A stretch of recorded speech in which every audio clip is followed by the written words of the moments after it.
What's the vibes, y'all? Yo, a few things been hurting the Warriors, mainly the Lakers' defense. And they've had the best defense since the deadline.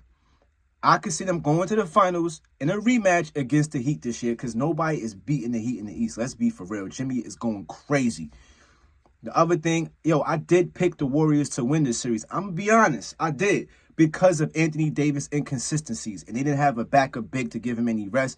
To me, he reminds me of Karl Anthony Towns. He is better, but he just be disappearing. But not these last two games. Lonnie Walker, 15 points in the fourth quarter was big. But those stupid-ass shots that Steph and Klay took, that's what hurt them. They was down 3, and they was taking stupid contested shots. You know what I mean? But again, I'm going to give credit to the Lakers defense. Jordan Poole, y'all paid this man $128 million for him to have 0 points last night and average 12 or 11 points for this series. Horrible. You feel me? Yeah, they was debating on who they should pay. It looked like they should have paid Draymond because this man is not what he was last year in the playoffs. I don't understand what happened to him.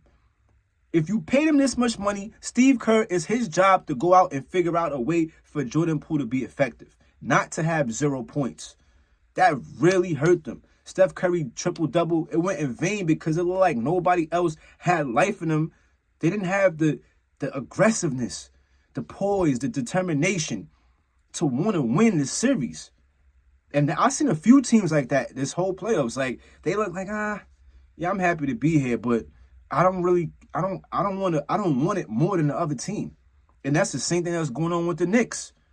They play similar to the Heat, but the Heat is beating them at their own game because the Knicks is not being aggressive at all. Julius Randle, we're not even going to go over his numbers. If you've been watching the game, he takes the worst shots. So you could only imagine that his field goal percentage is the worst out of everybody in the playoffs. The man will take a shot, grab the rebound. It's 3 players surrounding him, and he's still trying to put it up. Pass the ball. They had a great game last night, a few of the Knicks players, but their defense was horrible. Offensive rebounds. Come on, I'm watching them. Like they just watching the ball just go to Miami, and they're not doing nothing about it. They're just letting them have the ball. There's no fight in the Knicks. It's over for them. Great year for them. But if I'm them, I'm gonna try to get rid of Julius Randle. His best year, obviously, was the year he won Most Improved. After that, it's like he been watching some Carmelo tapes, and he just want to be Carmelo Anthony. Bro, you're like 6'10", 6'11". Go in the paint and dominate. He's quick for his size. Like, yo, put it up in the paint. I'm not saying don't take mid-range shots and threes, but stop taking so many contested shots. The man he takes step-back threes, and they still contested. He's stepping back, and the defender is still here. So it's like, yo, bro, why are you taking that shot? RJ Barrett is another one that's just too inconsistent for me.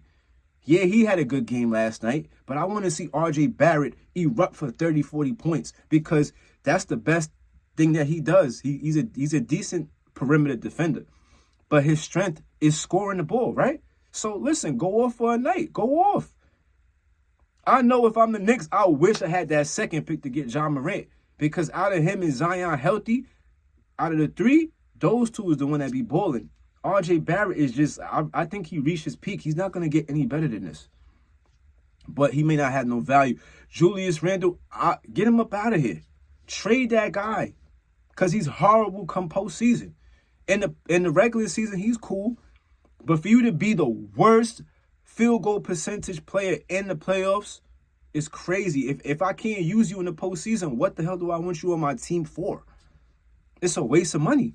You might as well see what else you could get for him.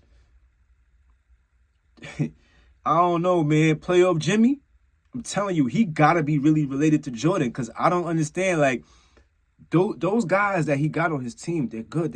But to me, they're role players. But they ain't playing like role players.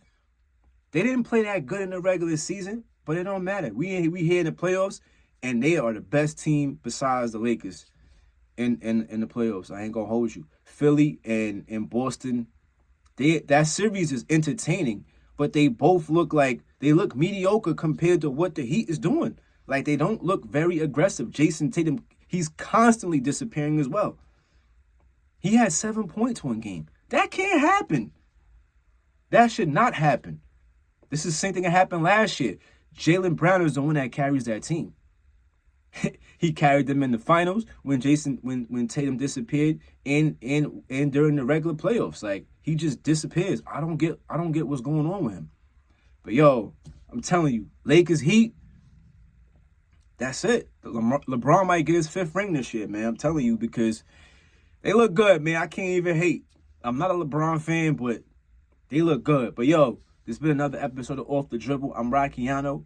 I'm out of here.